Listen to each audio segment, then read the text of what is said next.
Hello, my name is Deborah, and I am going to be sharing with you my Unit 4 video discussion questions. Okay, number one, denote why the WBS is such an integral aspect of the overall project. Making a WBS is the first step in developing a project schedule. It defines all the work that needs to be completed and in what order, to achieve the project goals and the objectives. By visualizing your project in this manner, you can understand your project scope and allocate resources for all your project tasks. It organizes and defines the total scope of the project. Each descending level represents an increasingly detailed definition of the project work. The WBS is also decomposed into work packages. The deliverable orientation of the hierarchy includes both internal and external deliveries. Deliverables. The WBS is a means for the project manager to define the strategy by which the project will be performed. And when does it change? When does a WBS change? A work or breakdown structure, a WBS, includes the complete project work. Developing a WBS is a strenuous process. So you repeat it when new information is available or the scope changes. And we did do that. We did scope changes in the last chapter.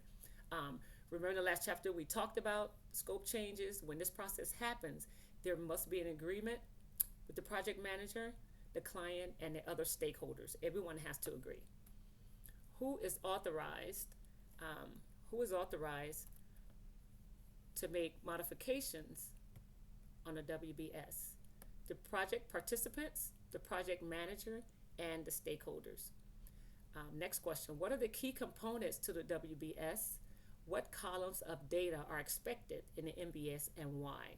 First one I have is acceptance criteria, standards to be met to achieve the customer or the other stakeholder requirements. The budget, which is the expenses associated with the project, which can be broken down by deliverables or phases.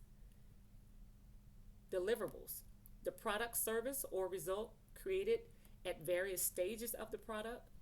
For instance, in a website design project, a deliverable based WBS would be structured around deliverables such as a URL, a layout, or written content.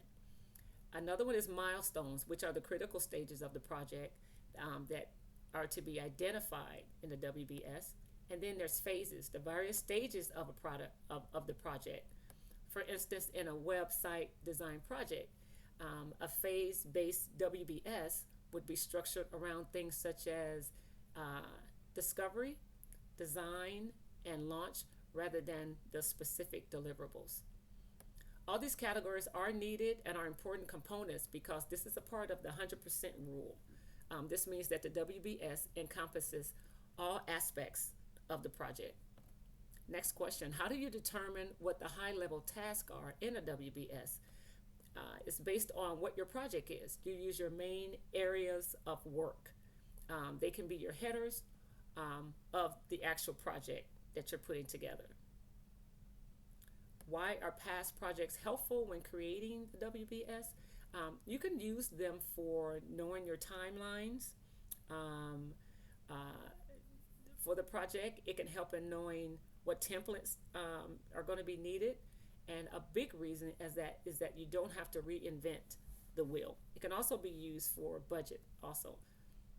So, in summary, developing a priority matrix for a project before the project begins is a useful exercise. And I know we haven't talked about that yet, but it provides a forum for clearly establishing priorities with customers and top management so as to create shared expectation and avoid misunderstanding.